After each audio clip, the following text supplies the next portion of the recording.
Good morning. I want to make some arguments. The part of novel, The Picture of Dorian Gray by Oscar Wilde. To be honest, after I read this novel twice, it actually has not entered, or you could say the ending has not hit in my brain or my mind because maybe the plot used is a alternating plot, so the ending is a bit difficult to get or to understand. I want to tell about the author first. This novel was published in the Victorian era. So you could say that while right this novel contains some hypocrisy that is depicted in several characters. If you understand it more, Wilde's work in a general violates many applicable human norms, but norms uh, in the Victorian era and the modern era. If we look at Oscar Wilde's own background, yes, it is clear that he is one of controversial writer in the Victorian era because there are various things. Namely, in a general, he describes the way of civilization at the time and describe the complexity of psychology and high morals towards the characters written. This is a very much not alone or does not apply to this modern era. I have a little comment on literary work in the Victorian era, namely that the tend not to being confident in what we have.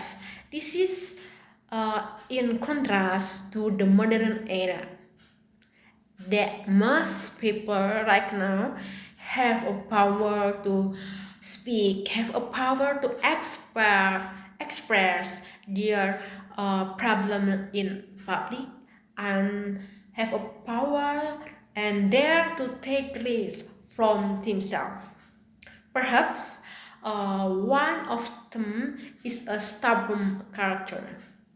I want to make a little argument from the quote uh, in chapter 1, page 29 until 30.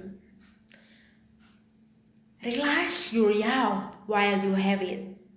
Don't squander the cold of your days, listening to the teachers, trying to improve the hopeless failure, or giving away your life to get ignored.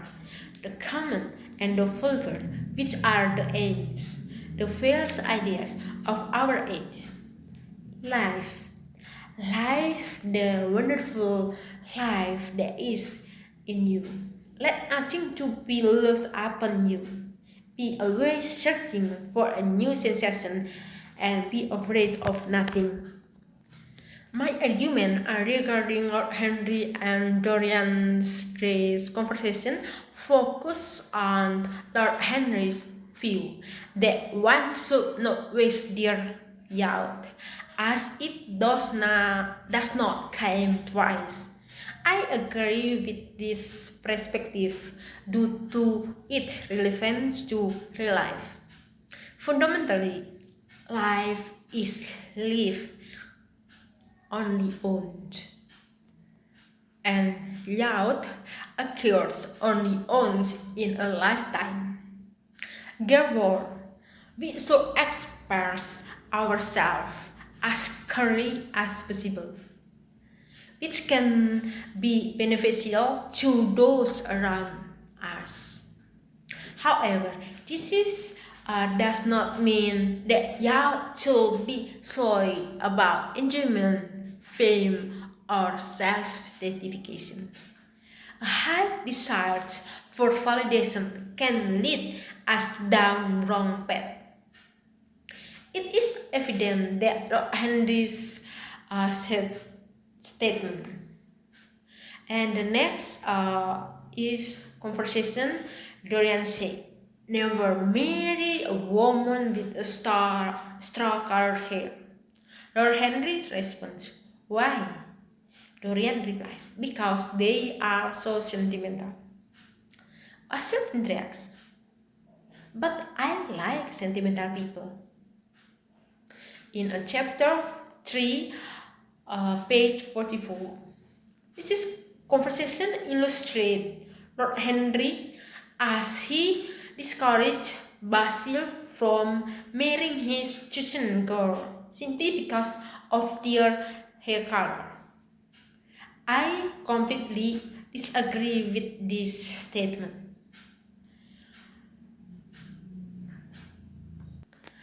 As appearance does not guarantee that a person will behave poorly or sentimentally. Not doesn't mean that someone with a good looking or good appearance will necessarily have a good character. Sometimes a person's flaws are hidden behind their outward simplicity. Comparing the Victorian era and the modern era, or we should say, now, there is not much difference. Sometimes people's mindsets are clouded by curriculating issues. This conversation exemplifies Lord Henry's own Basil characters, illustrating how Lord Henry ideas and philosophy shape Basil's development.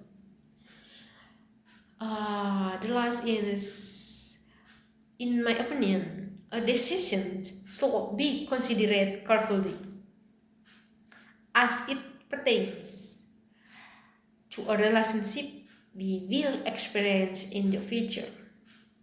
It's essential to have the power to stand up for ourselves, as true happiness comes true from within, not from others. That's all for me. Thank you. Good morning.